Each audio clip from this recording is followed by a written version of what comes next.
지난 본문과 동일한 내용이지만은 오늘은 20절 내용을 중심으로 이제 말씀을 살펴보고자 합니다. 지난주에는 제자들을 찾아오신 예수님 그런 영성을 우리가 배웠고, 오늘은 20절 말씀에 이 말씀을 하시고 이제 평강이 있을지어다 이 말씀을 하시고 손과 옆구리를 보이셨다 그랬잖아요. 손과 옆구리, 어떤 손과 어떤 옆구리입니까?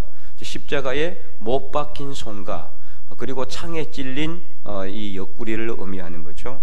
그래서 이제 그 밑에 24절 이후의 내용에 보면은 또 비슷한 내용이 나와요. 이때 누가 없었냐면 도마가 없었어요. 도마. 아마 그때 이제 도마가 잠깐 다른 곳에 가 있었던 것 같아요.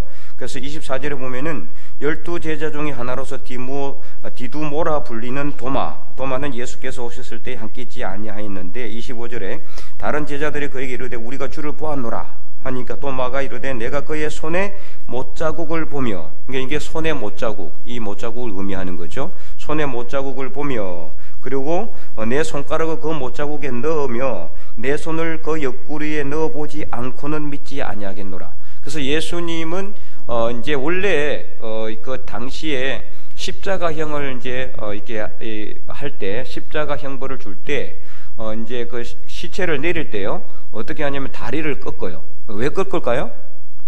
살았는지 죽었는지 확인하는 겁니다. 안 죽을 수도 있으니까. 이게 목숨을 끊어가지고 십자가에 다는 게 아니라 십자가에 달아놓고 죽을 때까지 있는 거거든요. 그래서 이제 오래 가는 사람은 안 죽는 사람도 가끔 있대요. 빨리 내리게 되면은. 그래서 다리를 꺾으면은 살아있는 사람 악하니까 그때 이제 창으로 찔러서 완전히 죽여서 내리는 거예요. 그래서 다리를 꺾는데, 원래 시체를 내릴 때는 예수님은 어떻게 했어요? 군병이 예수님이 죽은 것을 확실히 알았기 때문에 다리를 꺾지 않고 어떻게 했다? 옆구리를 창으로 찔렀다, 이렇게 나와요. 오늘 본문은 아니지만 이 앞에 보면은 그대로 나와 있어요. 그 내용이 그대로 이제 나와 있는데, 그래서 예수님은 십자가에 이제 달리서 돌아가시고 내리실 때 이 옆구리를, 다리를 꺾지 않고 옆구리를 찔렸다는 거예요. 근데 이 내용이 또 어디에 나와 있습니까? 시편에 그대로 나와 있어요. 시편에. 예수님의 고난에 관련된 모든 내용은 이미 하나님께서 구약 성경 말씀을 통해서 다 이렇게 어떻게 죽을 것이고 어떻게 장사 지낼 것이고 다 이렇게, 그리고 죽고 나서 부자와 함께 있었다는 내용은 또 어디에 나옵니까? 이사야 53장에 또 나오잖아요. 부자는 누구를 이야기합니까? 아리마대 사람 요셉. 이 사람 상당히 큰 부자였거든요. 그래서 예수님을 위해서 그는 어떻게 보면 이제 숨어 있는 제자라고 보면 되겠죠. 평소에는 드러나지 않았지만 예수님을 평소에 흠모하는데 드러내지 않고 유대인들에게, 그래서 예수님을 믿었던 그런 사람이라고 볼 수 있는데, 그래서 이런 모든 내용들이 다 예수님께서 철저하게 처음부터 끝까지 예수님은 이 하나님의 말씀대로 순종하는 삶을 살았다. 단계적으로 하나도 자기 뜻대로 하지 않고, 얼마든지 예수님은 하나님의 아들 또는 삼위일체 하나님으로서 독자적인 그런 노선을 갈 수도 있었지만, 철저하게 완전한 인간으로서 하나님께 순종하는 모습을 통해 오늘 우리로 하여금 우리도 순종의 길을 걸어가도록, 하나님 말씀에 순종의 길을 걸어가도록 그렇게 하셨다는 것을 알 수가 있어요. 그래서 이 손과 옆구리는 바로 뭐냐? 예수님께서 십자가에 못 박히실 때 그 못 박힌 못자국, 그리고 이 옆구리는 창에 찔린 장자국을 의미한다, 이렇게 보시면 되겠습니다. 그래서 그 손과 옆구리를 보여주심으로 자신의 아픔까지도 다 드러내시는 예수님의 영성을 우리가 배울 수가 있는 거예요. 인간적으로 본다면은 어떻게 보면 이 손의 못자국과 이 옆구리의 창자국은 어떻습니까? 예수님의 아픔과 예수님의 연약한 부분이라고 볼 수가 있죠. 어쨌든 간에 제자들이 봤을 때는 그래요, 그죠? 제자들이 봤을 때는 예수님을 정치적인 메시아로 봤고, 평소에도 엄청난 기적을 일으키시고 죽은 자도 살리시고 막 그런 어떤 500이요 700이요의 기적, 나사로도 살렸죠. 죽은 이 사람들도 살리는 이 엄청난 기적의 역사를 통해서, 야, 이런 사람이라면은 그냥 단번에 우리로 하여금 로마 식민지에서 우리가 벗어나서 독립국가로 이룰 수 있는 정치적인 메시아가 되겠다, 이렇게 생각했었던 것 같아요. 대부분 그렇게 생각했을 것 같고, 제자들도. 그러나 예수님은요, 그러한 모습을 통해서 자기의 정치적인 입지를 다지는 것이 아니라 연약한 모습 그대로를 보여주고 있는 거죠. 어떻게 보면 연약하고 수치스럽고 창피한 일이에요. 이런 건 되도록 어떻습니까? 보여주고 싶지 않지 않겠습니까? 여러분들은 어떻게 했어요? 나의 연약한 부분, 나의 어떤 좀 부족한 부분, 좀 그런 것들은, 수치스러운 부분은 안 보여주려고 하지 않아요? 그죠? 보여주지 않으려고 하는 거죠. 여성분들이 화장하는 이유가 뭐예요? 물론 수치스러운 걸 안 보여주려고 하는 건 아니지만 어쨌든 간에 맨 얼굴로 이렇게 보여주고 싶지를 않잖아요. 예쁜 모습만 보여주기 위해서 그런 거 아니에요? 남자들은 화장은 안 하지만 그러나 어쨌든 간에 이런 거 어쨌든 간에 감추고 싶어 하는 것이 인간의 본성이에요. 감추고 싶어 하는 거. 여러분, 제가 이제 신방을 가면은 우리 이제 교회는 이제 이미 뭐 신방 거의 대부분 다 했지만은 올해는 거의 뭐 많은 가정은 가진 안 했고, 이제 제가 이전에 있었던, 오래전에 이제 이 전임 전사부터 목사 안수 받았을 때까지 있었던 안동에 10년 동안 있었을 때는 그냥 매년마다 이게 행사 큰 행사. 그래서 그 교인들은 항상 이 이제 연초가 되면 뭘 기다리냐면은 목사님의 이제 신방을 기다려요. 신방. 그래서 1년 동안 기다리는 사람도 있어요. 1년 동안. 그런데 이제 또 어떤 분들은 그 신방을 하게 되면은 상당히 부담감을 가지는 분들도 있어요. 왜 그럴까요? 목사님이 자기 집에 오면은 어쨌든 자기 집에 좀 이렇게 좋은 것만 보여주고 싶은데 집이 누추하다 이거예요. 집이 누추. 예. 그 집이 누추해서 우리 집을 오는 거를 갖다가 그렇게 너무 마음을 이렇게 부담감을 가지고 있는 분들이. 가서 뭐 내가 뭐 집집마다 방마다 돌아다니면서 검사하는 것도 아닌데 한 집은 그런 집이 있었어요. 이제 가서 보니까 거실이 너무 깨끗하게 돼 있어요. 그래서 이제 그 집을 좀 이렇게 이사 간 지 얼마 안 돼서 구경 좀 한다고 해서 문을 열었더니 다른 방에 온 짐이 다 그래서 목사님 안 됩니다. 여긴 더 이상 열지 마세요. 네, 그런 이야기를 그런 적이 있었어요. 어쨌든 간에 그런 것들을 이제 보면은 어떻습니까? 우리 인간의 그러니까 인지상정이에요. 그죠? 연약한 부분이나 아니면 보여주고 싶지 않은 부분이 있어요. 사실은 좋은 것만 보여주고 싶고 예쁜 모습만 보여주고 싶고 그러잖아요. 예. 그러나 우리가 이제 연약하고 좀 이렇게 부족하고 이런 부분은 아무한테나 안 보여주고 싶죠. 심지어 남편한테도 안 보여줘. 그래서 어떤 부분은요, 결혼한 지 20년 30년 지났는데도 남편이 아내의 무슨 얼굴을 못 봤다? 맨 얼굴을 못 봤대. 맨 얼굴을.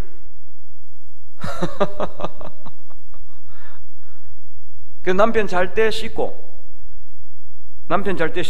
남편 일어나면 딱 깨끗하게 화장하고 있는 거예요. 실제 어떻게 TV에 그걸 봤어요. 진짜. 야, 참 그렇게까지, 그러니까 남편한테까지 보여주고 싶지 않는 맨 얼굴을 그 보면은 기절한다고. 예, 남편이 기절할 수 있을 것 같아서, 혹은 다른 여자인 줄 알고 쫓아낼 것 같아서, 예, 그렇게 못 한다는 거예요. 네. 하여튼 저도 결혼할 때, 전 다른 우리 아내가 이제 결혼하기 전에도 뭐 별로 화장 많이 안 했는데, 결혼할 때 저는 다른 여자인 줄 알았어요. 내가 생각하지도 않았던 그런. 네. 지금은 뭐 거의 많이 하지는 않는데, 어쨌든 이런 모습이죠. 연약하고 부족하고, 그래서 좀 이렇게 이 수치스러운 그런 부분들, 좀 이렇게 나약한 부분들, 이런 거는 아무한테나 보여주고 싶지 않는, 이게 바로 사람의 마음인데, 예수님은 어떻습니까? 못자국 난 상처, 그리고 창에 찔린 그 자국, 여러분 그게 보기 좋을까요? 어떨 것 같아요? 상당히 보기에 좋지는 않았을 것 같아요. 그렇지 않아요? 옆구리에 이게 창이 찔렸으면 이게 완전히 그냥 상처가 그대로 드러났을 거고, 손목 같은 경우는 가린다고 해도 이게 다 드러나잖아요. 이 큰 상처, 이 대못을 박았을 텐데, 그죠? 양쪽에 다 났을 거 아니에요. 양쪽 손목에. 그런 이 못자국, 그 상처를 그대로 보여주고 있는 거예요. 근데 왜 이렇게 예수님께서는 상처를 그대로 보여주고 있을까? 예수님이라면은 얼마든지 상처가 없는 것처럼 할 수가 있어요, 없어요? 얼마든지 할 수 있어요. 깨끗한 상태로. 이 옆구리의 상처도 마찬가지죠. 완전히 상처 안 난 모습으로 보여줄 수도 얼마든지 있는 능력을 갖고 계시는 분인데 그대로 보여준 이유가 뭐냐? 그것은 바로 이 상처가 제자들이 볼 때 예수님에게는, 또 제자들에게는 사실은 인간적으로는 아픔이요, 연약함이요, 부족함이, 부끄러운 것일지는 모르지만 바로 이 상처로 인해서 부활의 영광을 얻었기 때문입니다. 만약에 예수님께서 손과 옆구리에 상처도 없이 멀쩡하게 제자들에게 나타났다면 제자들도 의심했을 것이고 의심 많은 도마는 절대로 믿지 않았을 겁니다. 지금 도마는 그러잖아요. 우리가 다 읽지는 않았지만 도마는 내가 그 옆구리 그리고 손에 상처를 보고 손가락을 내가 거기 넣어보고 만져보지 않고는 절대로 안 믿겠다, 그렇게 이야기를 하고 있죠. 하지만 예수님은 십자가에 못 박힌 그 상태로 살아나셨음을 제자들에게 보여주심으로 비록 자신이 십자가에 못 박히는 연약한 모습일지라도 이를 통해 죽음의 권세를 이기시고 다시 살아나신 부활의 영광을 얻었음을 제자들에게 보여주고 있는 것입니다. 만약에 예수님께서 십자가에 못 박히는 그 아픔과 십자가에 못 박히는 그 고통과 십자가에 못 박혀 죽으시는 그 연약한 모습이 없었다면은 부활의 영광은 없었을 겁니다. 많은 사람들에게 만왕의 왕으로서 군림할 수 있었을지는 모르지만 예수님이 만약에 십자가에 못 박히지 않았으면은, 그 상처가 없었다면은 죽음의 자리에서 일어나지 못하는 수많은 사람들에게 부활의 소망을 주지는 못했을 것입니다. 이는 오늘 우리도 마찬가지입니다. 우리가 믿는다고 무조건 망사형통한 건 아니잖아요. 때로는 사업에 실패하고 직장도 자꾸 떨어지고 질병으로 인해 고통당할 수도 있습니다. 여러 번 직장 도전했지만 떨어지고 또 떨어지고 수없이 떨어지는 분들도 있어요. 그래서 남들 보기에 정말 창피해서 드러내기가 부끄러울 수도 있을 때가 있습니다. 교회 다니면 병도 낫고 질병도 치유되고 문제도 해결되고 만사형통할 줄 알았고 또 그렇게 생각하고 그렇게 배웠는데, 아니 내가 교회 열심히 다니고 있는데 이게 무엇인가 라는 생각을 하는 분들도 있을지 모르겠습니다. 분명히 성경에는 하나님을 경외하면은 만사형통한다라는 이런 말씀들이 분명히 있는데 왜 나는 이렇게 계속해서 고통을 겪어야 하고 아픔을 겪어야 하고 끊임없이 이런 문제들이 계속해서 나타날까? 너무나 창피하고 교회 다닌다고 말하기가 부끄러울 수도 있어요. 여러분 어떻습니까? 혹시라도 물론 어떤 분은 교회 다니면서 잘 되는 분들도 많아요. 그죠? 정말 잘 되고 만사형통하고 항상 평탄한 길 가고 자녀들도 잘 되고 자녀 손들도 뭐 그냥 이 고속도로 닦아놓은 것처럼 쫙 잘 나가는 사람들도 많아요. 그런데 다 그렇지는 않아요. 어떤 분들은 너무나 고통과 아픔의 터널을 계속해서 가는 분들도 있어요. 교회 열심히 다니고 열심히 전도도 하고 믿음의 길을 잘 걸어가는데도 불구하고 열심히 예배 안 빠지고 나오는데도 불구하고 그런 분들도 있죠. 하지만 이것은 절대 부끄러운 것이 아닙니다. 오늘 본문에서 예수님은 자신의 못 자국 난 손과 옆구리를 제자들에게 다 보여주었습니다. 오히려 제자들이라면 더 안 보여주고 싶지 않겠습니까, 여러분? 그래도 예수님은 랍비로서, 선생님으로서, 또 베드로는 예수님을 살아계신 하나님의 아들로서 그렇게 신앙 고백했는데 그런 제자들 베드로에게 자신의 연약한 모습 보여주고 싶습니까? 안 보여주고 싶었을 거예요. 그런데 만왕의 왕이요 하나님께 동등하신 분이셨던 예수님이 이렇게 못 자국는 손과 그리고 창에 찔린 이 자국을 보여주셨다라는 것은 바로 이 예수님의 상처와 아픔과 그 고통을 통해서 예수님은 다시 살아날 수 있는 부활의 영광을 얻었다는 것을 제자들에게 보여주고, 너희들도 이 못 자국 난 손과 같이 이 창에 찔린 옆구리와 같이 아픔과 고통을 겪고 나서야 부활의 영광을 경험할 수 있다는 것을 예수님은 제자들에게 보여주고 싶어 했을 수도 있다라는 것입니다.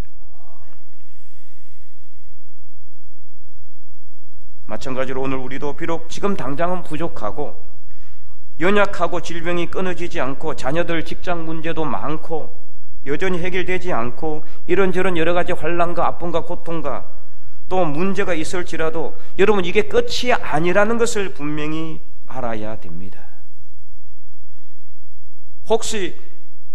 혹은 이것이 끝이 될 수도 있어요. 죽을 때까지 호흡이 끊어지는 그날까지 아픔과 고통 가운데 살아갈 수도 있어요. 그러면 만약에 그런다면 여러분 어떻게 했습니까? 어떻게 하겠습니까? 그냥 여기서 포기하고 세상으로 돌아가시렵니까?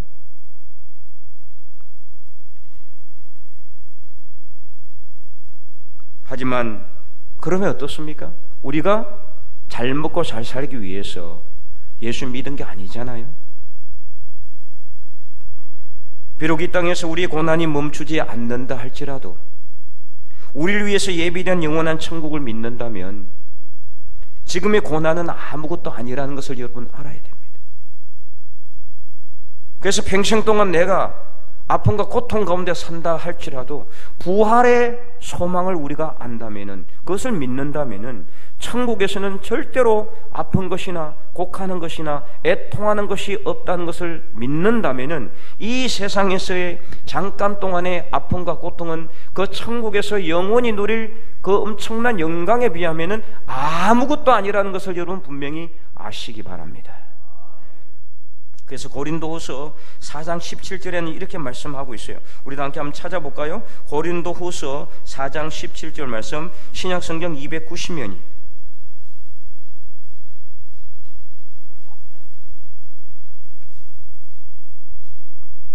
신약성경 290면 고린도후서 4장 17절 말씀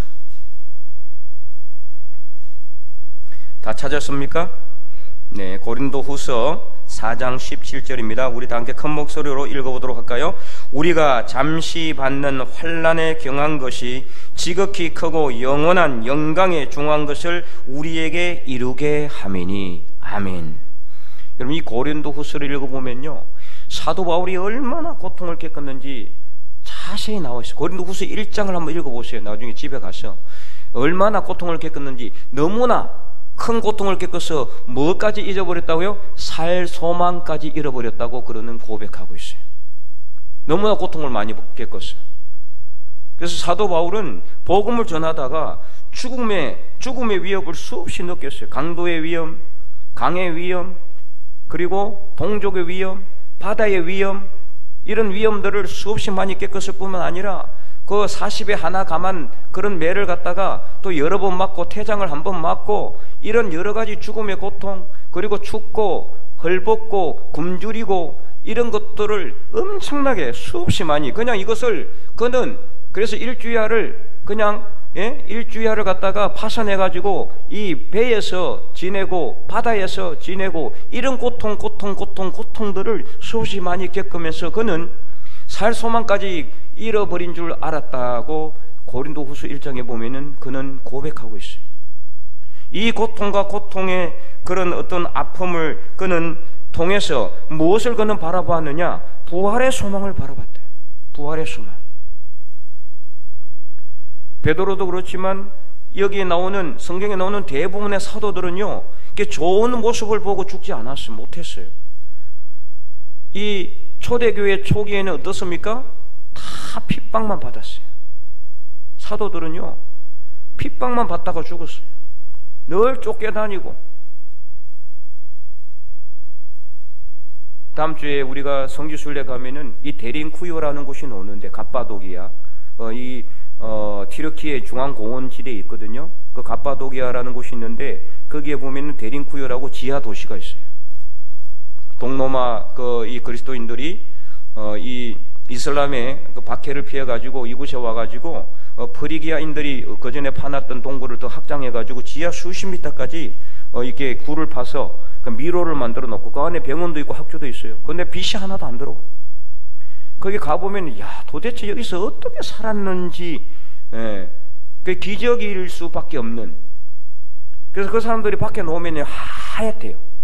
빛을 하나도 못 봐가지고. 그러다가 죽었어요, 다. 사도들도 마찬가지입니다. 이들은 고통만 겪다가 죽었어. 그러니까 그들은 뭘 바라봤느냐? 부활의 소망을 바라봤다. 부활의 소망. 그러니까 중세 때는 또 수많은 그 그리스도인들이 로마의 핍박을 받았잖아요.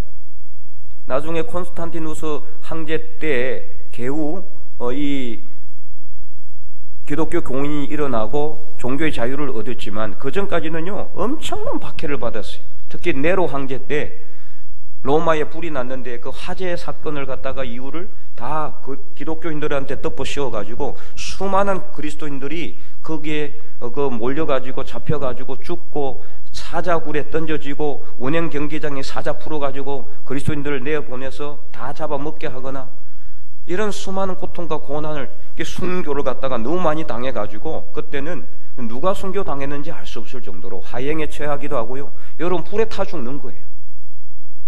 사람을 묶어놓고 십자가 같은 데 묶어놓고 기름을 붓고 밑에 장작불을 갖다가 장작을 다 쌓아놓고 태워 죽이는 거예요. 그럼에도 불구하고 그들은 예수님을 부인하지 않았어요. 오늘 우리가 당하는 이 고난과 고통은요 아무것도 아니에요. 그에 비하면은.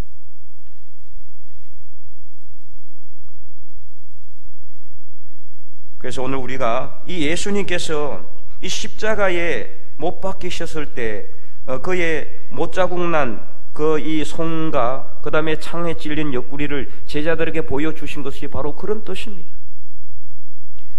십자가를 지고 나를 따라오기 위해서는 이런 고난과 고통이 따를 수가 있다는 것을 말씀하고 있는 거죠. 그래서 고린도서 4장 17절 이 말씀처럼 우리가 잠시 받는 환난에 경한 것이 잠시 받는 환난에 경한 여러분 몇 년 삽니까? 아무리 오래 살아도 우리가 100년 이상 물론 우리 장로님 뭐 110년 산다고 그러지만은 20년 산다고 그랬어요? 120년? 네.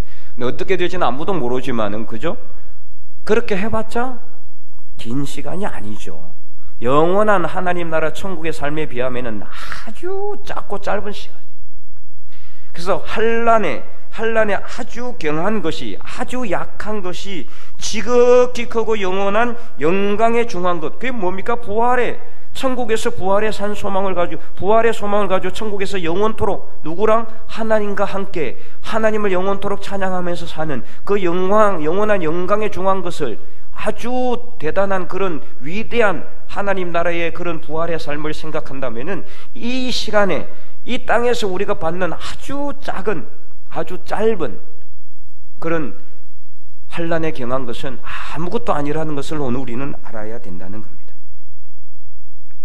그래서 우리는 오늘 이 시간 이 말씀을 통해서 우리가 예수님께서 자신의 연약하고 부족한 것을 제자들에게 담대하게 보여주고 수치스럽지만 부족하지만 전혀 그것을 숨기려 하지 않고 드러내고 계시는 그런 예수님의 영성을 배울 수 있기를 바랍니다. 그래서 여러분 혹시라도 여러분들이 나는 교회 다니는데 우리 집에 우환도 있고 고난도 있고 문제도 있고 질병도 있어서 다른 안 믿는 사람들이 혹시라도 나를 통해서 하나님을 이렇게 욕되게 하진 않을까? 전혀 걱정할 필요 없습니다.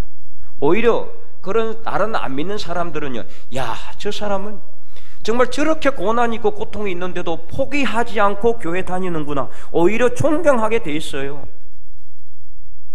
포기하지 않고 중단하지 않고 고난이 있지만 이 길을 우리가 걸어가면은 이 길 끝에는 영광의 면류관이 분명히 기다리고 있을 줄 믿고 확신하시기 바랍니다.